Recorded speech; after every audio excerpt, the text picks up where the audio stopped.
Então, vamos lá. Teoria do consumidor. A minha experiência como professor diz que alguns de vocês vão sofrer, né, talvez todos, mas alguns mais do que outros, pelo grau de abstração da teoria do consumidor. Tá? Por isso que eu começo com essa revisão geral, equilíbrio de mercado e tal.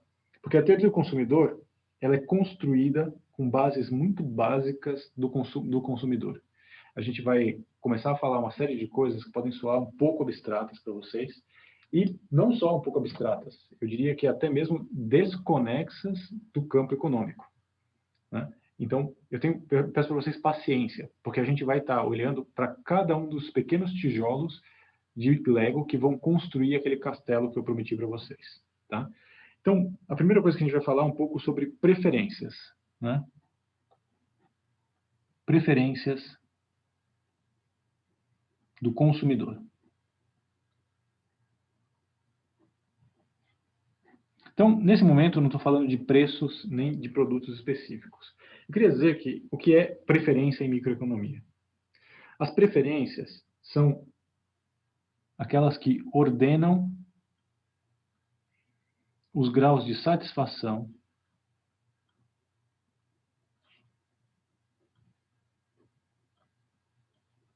do consumidor com cada cesta de consumo.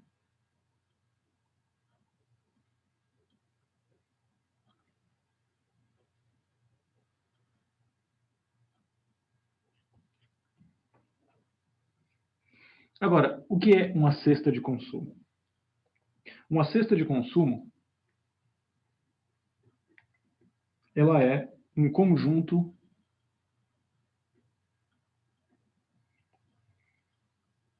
de consumo com quantidades de bens.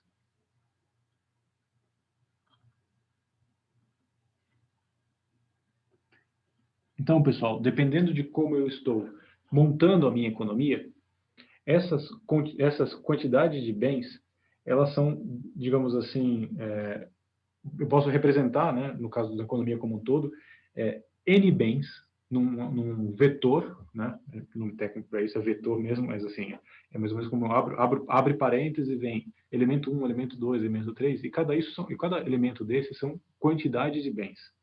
Tá? Então, eu posso representar, por exemplo, arroz, feijão, macarrão, carne, tal.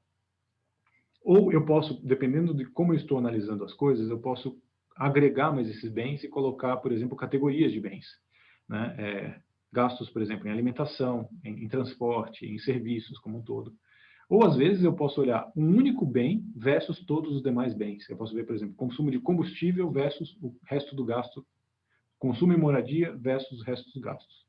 E eu sempre vou representar as maneiras de cestas, né? Que é um conjunto de consumo. O mais básico mesmo seria pensar um mundo, por exemplo, em que tem pão e queijo, ou hambúrguer e refrigerante. Né? A gente vai ficar ainda um pouco nessa ideia um pouco abstrata. Mas o fato é que as preferências vão ordenar, eu vou pegar duas cestas e comparar elas, e eu vou dizer qual é a cesta que eu prefiro à outra. O papel das preferências é exatamente isso. Né? Um consumidor tem preferências, e essas preferências se refletem nas escolhas de cestas. Né? E as cestas são um conjunto de consumo.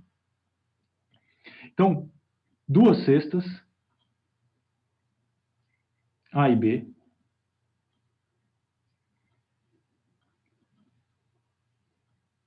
podem ser classificadas ou, entre aspas, comparadas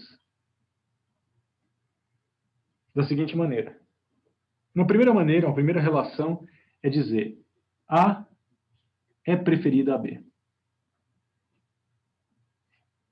Então, entre uma cesta A, em que tem 2 hambúrgueres e 1 refrigerante, eu posso dizer A é melhor do que B, que tem só um hambúrguer e 1 refrigerante. Então, ter 2 hambúrgueres e 1 refrigerante é melhor do que ter 1 e 1. Reparem que nesse momento eu não estou olhando para preço. A gente está muito acostumado, normalmente microeconomia ajuda a gente, digamos assim, sistematizar o pensamento, porque é natural você pensar, Você prefere 2 hambúrgueres e um refrigerante ou um hambúrguer e um refrigerante? A primeira pergunta que você vai responder é: depende, quanto é? Mas, no caso, a gente não está pensando em quantas coisas custam. Estou pensando, isso é dado, está aqui para você. Você prefere isso ou aquilo? Os preços vão entrar numa segunda relação, tá? Uma relação de mercado. Então, dado que é de graça, eu claramente prefiro 2 hambúrgueres a 2 hambúrgueres e um refrigerante a apenas um hambúrguer e um refrigerante. Então, eu digo que A é preferido a B. Se eu chamei aquela cesta que tem 2 e 1, A, eu chamei B, a que tem 1 e 1, eu digo que A é melhor do que B. Isso pode ser representado por um símbolo assim, que não é um símbolo de maior, ele é mais ou menos inclinado, vocês podem olhar no livro de vocês. A é preferido a B, e nesse caso, quando tem esse formato, eu digo que A é estritamente preferido a B. Então, esse simbolinho aqui é uma relação de preferência que nós vamos usar bastante. Ou então, A é preferido a B de outra maneira. A, esse mesmo simbolinho, só que embaixo, uma espécie de tio alongado. B, que A é fracamente preferida a B, ou simplesmente preferida. Então, A é melhor do que B? Nesse caso aqui, é como se a gente estivesse usando a ideia do maior ou maior. Né? A é melhor do que B em qualquer circunstância. E aqui seria mais ou menos um maior ou igual. Mas não tentem usar esses símbolos de maior ou igual, porque eles não correspondem às mesmas coisas. Tá? A gente não está ordenando, a gente está só ordenando, a gente não tem nenhuma relação cardinal, isso vai ficar mais claro mais para frente. E outra coisa que você pode dizer, que A é indiferente a B. Em microeconomia, uma coisa ser indiferente à outra não tem uma conotação negativa como tem nas relações sociais, tá, pessoal? Uma coisa indiferente à outra é que uma coisa é igualmente boa à outra. Então, se você é indiferente a uma cesta que tem um hambúrguer e um hambúrguer e nenhum refrigerante, a zero hambúrguer e um refrigerante, mais ou menos que você é indiferente a um refrigerante e um hambúrguer, tá? Significa que você considera igualmente bom. E o símbolo é esse tio, A, tio B, e indica que A tem igual satisfação a B. Tudo bem, pessoal? Para que um consumidor possa dizer isso, você pressupõe que esse consumidor seja racional.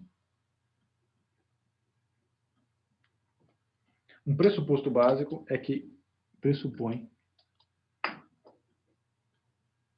que ele seja racional. Por isso, nós temos algumas hipóteses, por isso, partimos de algumas hipóteses fundadoras, digamos assim. E essas hipóteses fundadoras têm um nome específico, que é o que a gente chama de axiomas do comportamento do consumidor.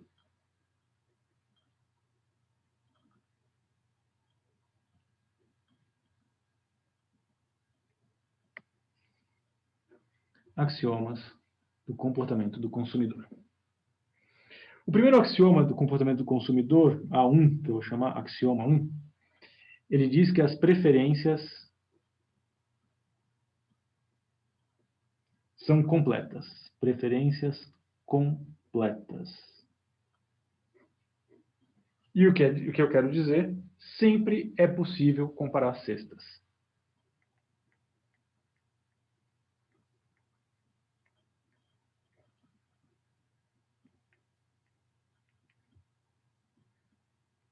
Sei lá, diante de duas cestas A e B qualquer, o indivíduo pode dizer, eu prefiro essa ou prefiro aquela outra. Ou eu sou indiferente às duas. Né? Mas, basicamente, o indivíduo sempre vai poder comparar. A é melhor do que B, ou, sei lá, B menor do que A. Mas ele vai conseguir afirmar algo. Isso é uma coisa que você espera de que um consumidor racional faça. Ele consiga escolher entre duas coisas, mesmo que dadas de graça. Além disso, você espera que um consumidor racional tenha preferências transitivas. O que significa preferência transitiva? Ela parece uma relação matemática, né? Mas é bem assim mesmo. E olha só, se A é preferida a B e B é preferida a C, o que você espera? Então, alguém pode responder no chat, eu vou até dar pause aqui. Dessa maneira, se eu disse que A é menor do que B, B é menor do que C, logo A é menor do que C. E se A é indiferente a B e B é indiferente a C, você espera que você considere A indiferente a C. Uma pessoa minimamente racional tem isso. Além disso, você espera que as preferências sejam reflexivas, tá? Às vezes essas preferências, esses axiomas têm nomes levemente distintos, mas no final das contas eles referem às mesmas coisas, tá? Se A é indiferente a B, então B será o quê? Indiferente a A. Não adianta eu alterar a sequência das coisas como se isso fosse mudar o resultado do processo. Se eu estou referindo primeiro a A do que B, se eu me refiro primeiro a B do que a A, o resultado tem que ser exatamente o mesmo, né? Se A é pior do que B, né? Se B é preferido a A, então B é preferido a A, né? Digamos assim, não importa a sequência das cestas que eu apresente, sempre a estrutura de preferência do indivíduo estará refletida lá. E um axioma 4 é um axioma que a gente chama de axioma de não saciedade. Tá? Em princípio, a não saciedade ela tem um sentido mais local do que amplo, mas é basicamente a ideia de que mais é melhor do que menos. Mais é melhor. Se aquilo é um bem, mais é melhor. Então, se a cesta A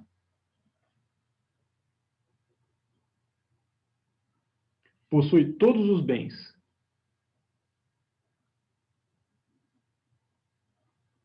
da cesta B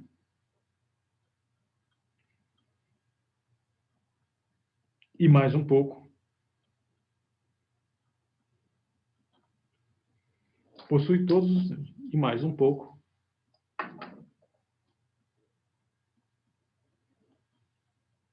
então, o que, pessoal? Que relação de preferência eu posso... Isso aqui também é bastante intuitivo. Se a cesta A, pelo axioma da não saciedade, mais é melhor do que menos. Se a cesta A possui todos os bens da cesta B e mais um pouco, então, Pedro, então A é preferida a B.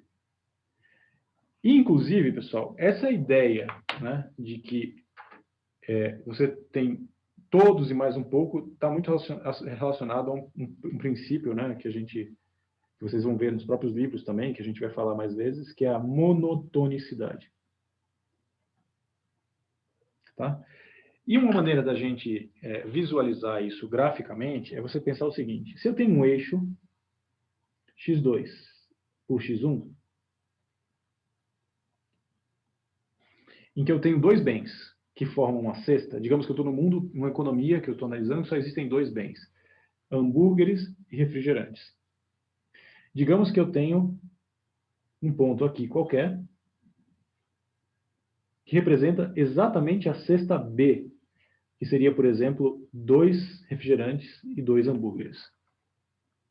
Vocês concordam comigo que eu consigo dizer, inclusive, em que quadrante pontilhado desse aqui estão as cestas que são melhores do que B, por esse axioma da não saciedade?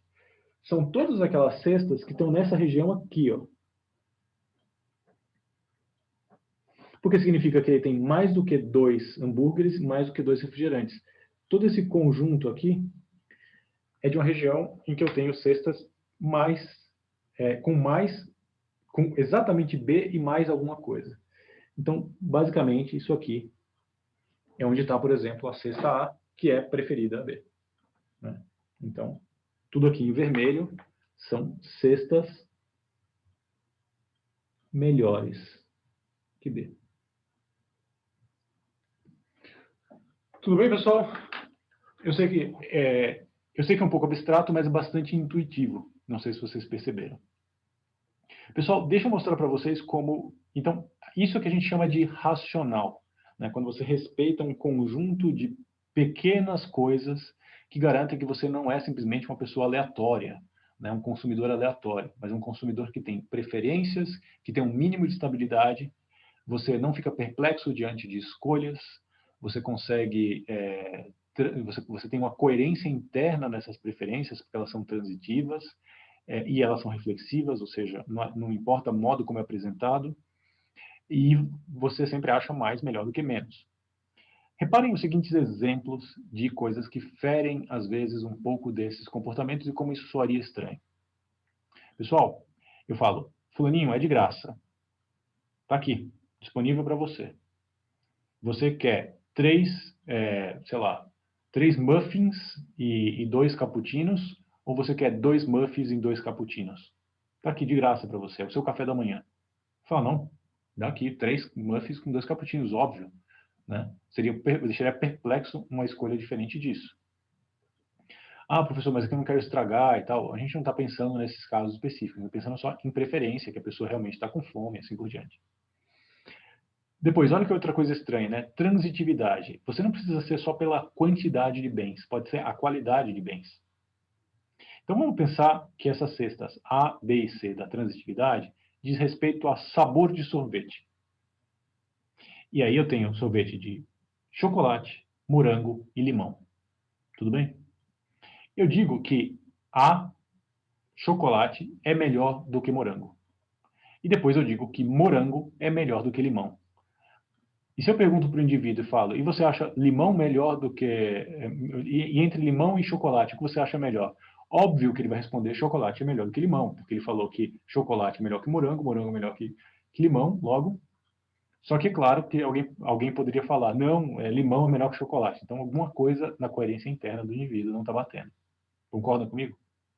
Então isso que a gente está pedindo de um mínimo de racionalidade dos indivíduos, e em geral os indivíduos que nós observamos, na maioria dos consumos que são expressivos na economia, respeitam isso, e a maioria dos pressupostos, do ponto de vista de microeconomia, precisam até menos do que isso para ficar em pé. Ou seja, a microeconomia, todo o princípio da microeconomia precisa até menos do que isso que a gente está propondo aqui para poder parar em pé. Mas essas escolhas mínimas de axiomas permitem que a nossa vida como microeconomistas fique mais fácil. Né? Que a gente não tem que fazer muito contorno em coisas matemáticas complicadas para poder chegar aos princípios básicos da microeconomia. Né? Se a gente parte de um princípio de racionalidade. Vocês vão ver lá na frente, em Microeconomia 2, na parte de economia comportamental, algumas das coisas que não respeitam tanto isso, mas isso não é um grande problema na microeconomia avançada, mas para os pressupostos básicos que a gente está fazendo aqui são relevantes. Como, por exemplo, isso que eu falei para vocês de o indivíduo não pode ser afetado como as coisas são apresentadas. Mas a gente sabe que no dia a dia as pessoas são afetadas. Né? Que as pessoas têm que ter preferências, por exemplo, que são completas e estáveis no tempo. Nem sempre as preferências são estáveis. Né? Mas aí é muito mais interessante a gente analisar o indivíduo especificamente e as circunstâncias em que isso acontece, do que propriamente nos fundamentos do indivíduo médio da sociedade. Tudo bem? Pessoal, eu vou parar por aqui nessa introdução, e porque depois eu já vou ter que fazer algumas coisas mais específicas, senão eu vou ter que começar a recapitular muito na aula que vem. Tudo bem? Porque nesses próximos 20 minutos aqui eu não consigo avançar tanto.